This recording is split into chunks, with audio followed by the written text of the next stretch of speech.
Welcome to another edition of Best Way to Smoke Weekly News, sponsored by Cali Gar, and you already know who it is. It's Big J. My co-host is not here today, you know what I'm saying, but I want to send a lot of love his way because, you already know what it is. I love you, man. You know what I'm saying? Keep your head up. You feel me? That goes for all of us here. Yep, for sure, for sure. Hey, look, but we finna get into the news right now, and I'm going to run it through. Free Bongs and a place to puff, how the cannabis crowd is helping fire victims. So for those of you that don't know, this is pertains to the LA wildfires that happened, the burn down. You feel me? Medical marijuana patients and other 21 and older weed consumers who left behind their pipes, bongs, rolling trays, and other pot paraphernalia in a recent wildfire in LA County can get new gear free of charge at 6 West Hollywood dispensaries through an accessory drive organized by the local cannabis community. Now, shouts out to the cannabis community, because this is kind of like something small, it's still something that's beneficial and can kind of lift people's spirits a little bit though. Under state law, dispensaries are prohibited from giving away cannabis products, and the only ones they can legally sell need to go through a metric track and trace program. Estimated that Stevenson estimated that the date $2,000 worth of gear has been collected to date. Impacted local residents hoping to replace that lost vape, battery, pipe stash, jar, or grinder can do so free of charge by heading to one of the 6 West Hollywood dispensaries serving as distribution points.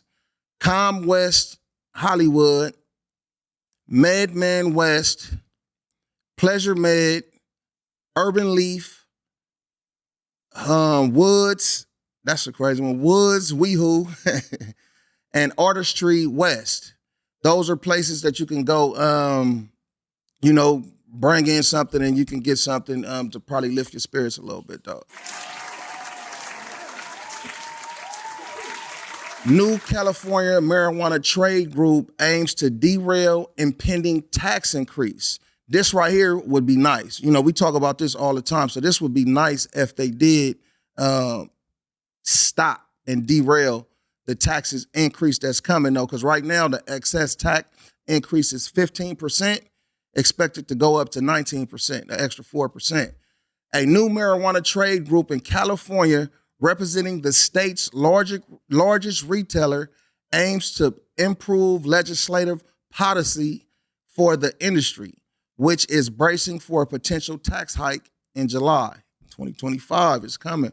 The California Cannabis Operators Association has launched with 17 members, including the Catalyst Cannabis Co. Catalyst is always involved in something that's in an embetterment of the cannabis industry, for sure. And who else?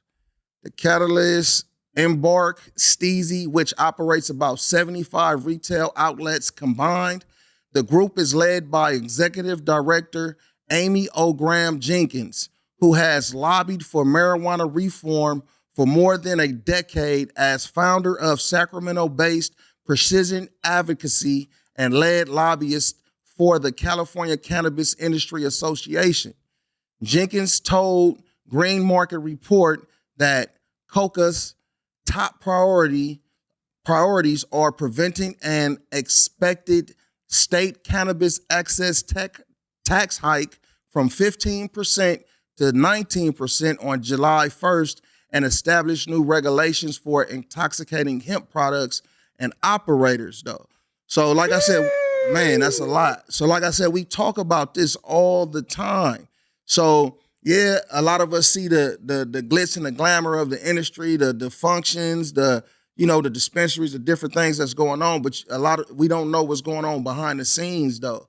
A lot of these businesses are failing or having to cut staff to just stay on top of stuff, though. You know what I mean? So just be aware, man, and anything we can do to stop this from going up, let's do it. All right. Past marijuana use shouldn't disqualify you for secretary clearances. Trump's initial director picks Tulsa Gabbard says, but ongoing use is more complex.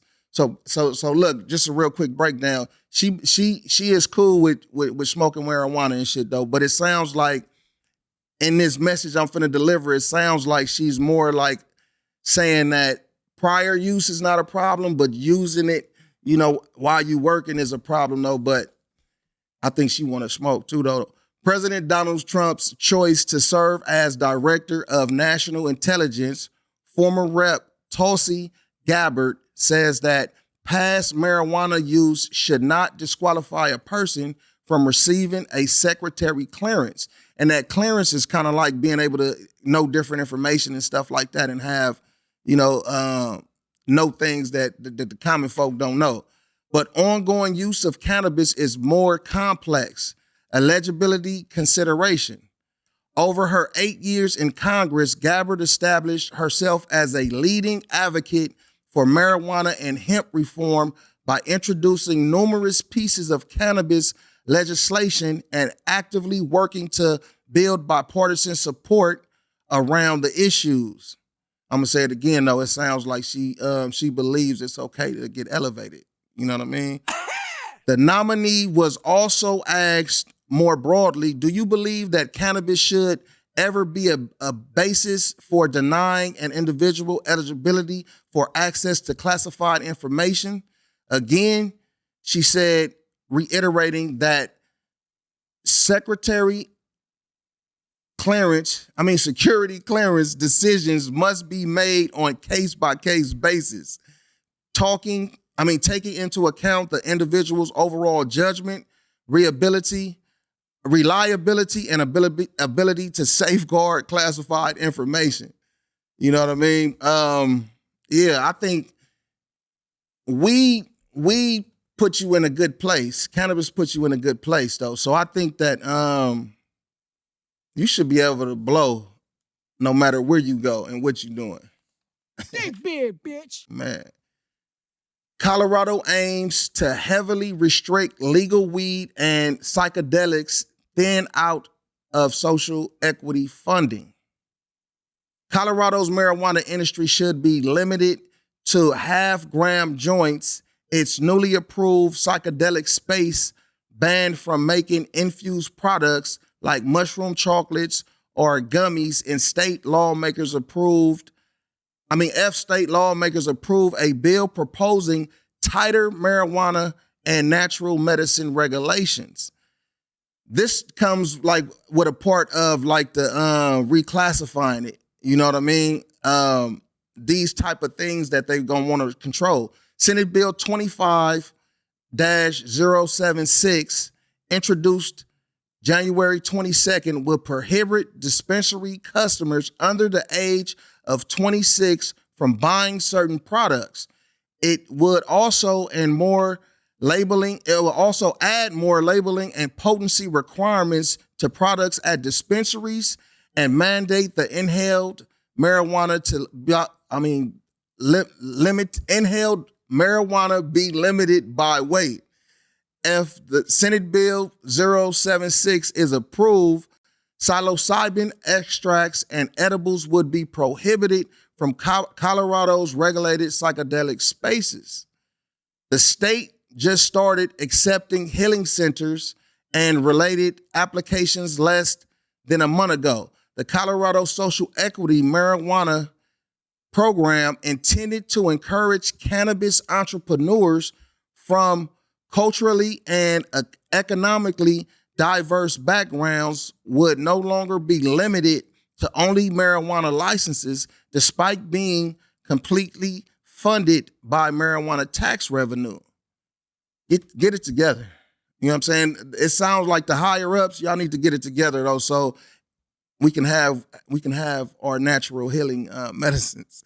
The legislation is pushed by a group that lobbies for youth protection, often against legal cannabis, psychedelics, and it mirrors many of the organization's requests from previous rulemaking periods. And I want to say this, if a so-called kid or a youngster is able to go to war, you know what I'm saying, at 18 and go see things that might, you know, harm their mind or shock their mind, man, it should be nothing wrong with them smoking a little pot or micro dosing something that might help them relax or feel better about the situation though. So that part, as far as regulated for people 26 and under, I think they really need to like look at that a little differently. You know what I mean?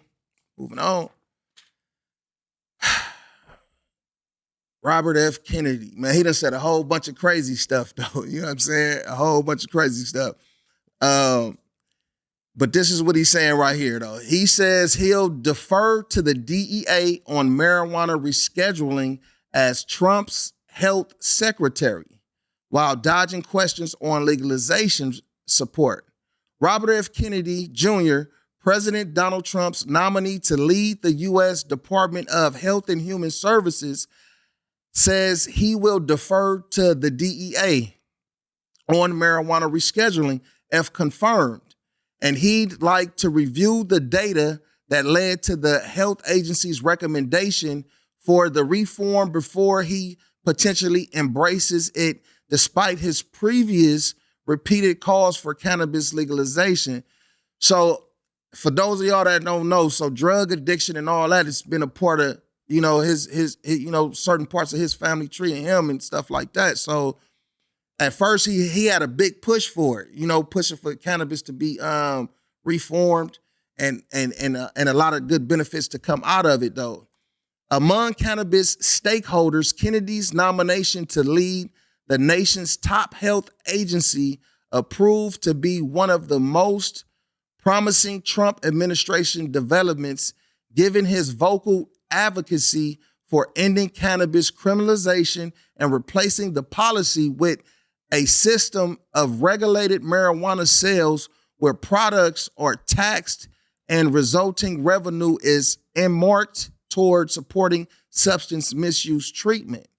But it's always a but that is not the message Kennedy sent to members of the Senate Finance Committee. And like I said, he's looking to just kind of defer. It's like he kind of want to wipe his hands with it a little bit though, and put it on somebody else, though, man. Stick to the script, man. Hey, look, and that's it right there. This is Best Way to Smoke Weekly News. Catch you next time.